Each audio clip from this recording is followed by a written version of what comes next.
Assalamualaikum warahmatullahi wabarakatuh.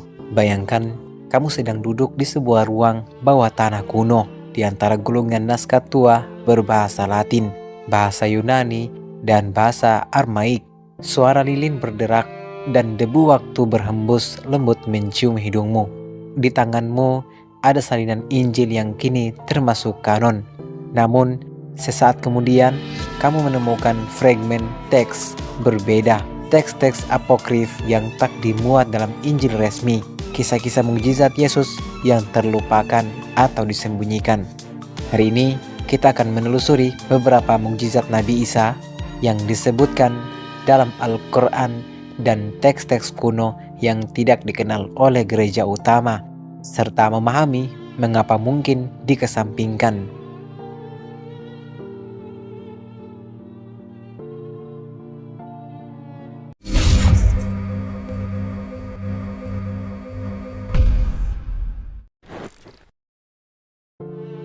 Yesus bersuara saat masih bayi. Dalam Al-Quran disebutkan bahwa Nabi Isa alaihi salam berbicara ketika masih bayi di dalam buayan. Sejarah memulai sejak ia dilahirkan, penuh curahan doa dan kecamuk perkataan orang-orang terhadap Maryam. Allah Subhanahu wa Ta'ala berfirman, "Ingatlah ketika Isa anak Maryam berkata, sesungguhnya aku adalah hamba Allah, Dia telah memberikan kepadaku kitab dan Dia menjadikan aku seorang nabi." Al-Quran Surah Maryam ayat 30. Mukjizat ini tidak dicatat dalam Injil manapun, hanya muncul di dalam Al-Quran dan teks-teks apokrif seperti Evanci Gospel of Thomas yang menggambarkan Yesus kecil berbicara, yang gereja arus utama kemudian ditandai sebagai legenda dan tidak dimasukkan dalam kanon.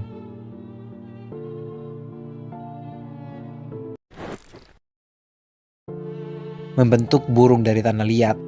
Al-Quran juga menyebutkan mukjizat yang unik Nabi Isa membentuk burung dari tanah liat, lalu meniupnya hingga jadi burung hidup.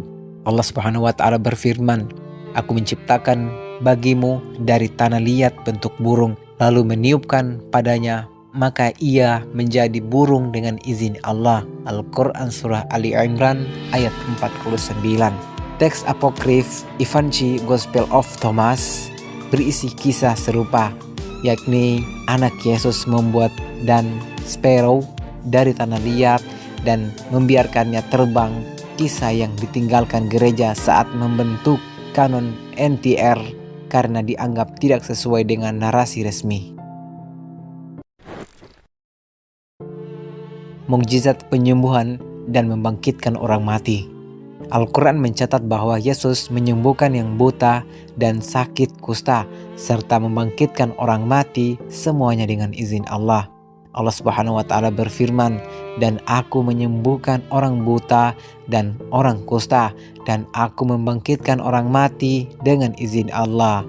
Al-Quran Surah Ali Imran ayat 49.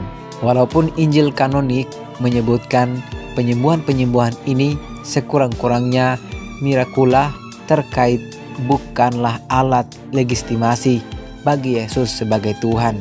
Justru menunjukkan bahwa mukjizat itu berasal dari Allah, bukan dari kekuatan Yesus sendiri. Ini berpotensi menjadi alasan mengapa aspek tauhid ini dihilangkan dan disederhanakan dalam doktrin Trinitas.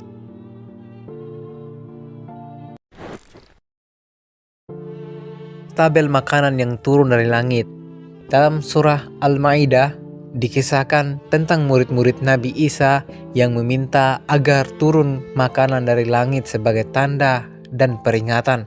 Allah Subhanahu wa Ta'ala berfirman, "Ingatlah ketika murid-muridnya berkata, 'Wahai Isa putra Maryam, dapatkah Tuhanmu menurunkan kepada kami hidangan dari langit?'" Al-Quran Surah Al-Maidah.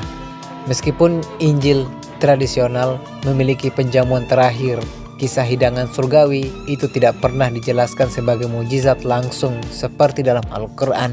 Pandangan ini memungkinkan bahwa selain ritual liturgi, ada kisah mukjizat yang kemudian disamarkan untuk menghindari kontroversi teologis.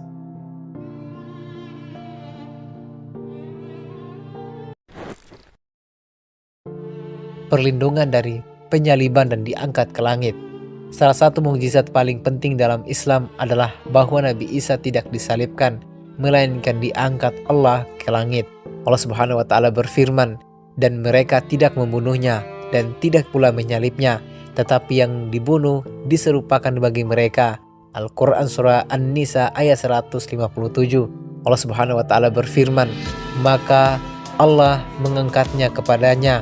Al-Quran Surah An-Nisa ayat 158. Inilah narasi yang amat berbeda secara drastis dari Injil Kristen, dan mungkin alasan utama mengapa gereja membangun doktrin penyaliban Yesus sebagai pusat iman mereka, sementara kisah asli yang dibawa Al-Quran menyuguhkan perspektif lain yang hilang dari tradisi gereja arus utama.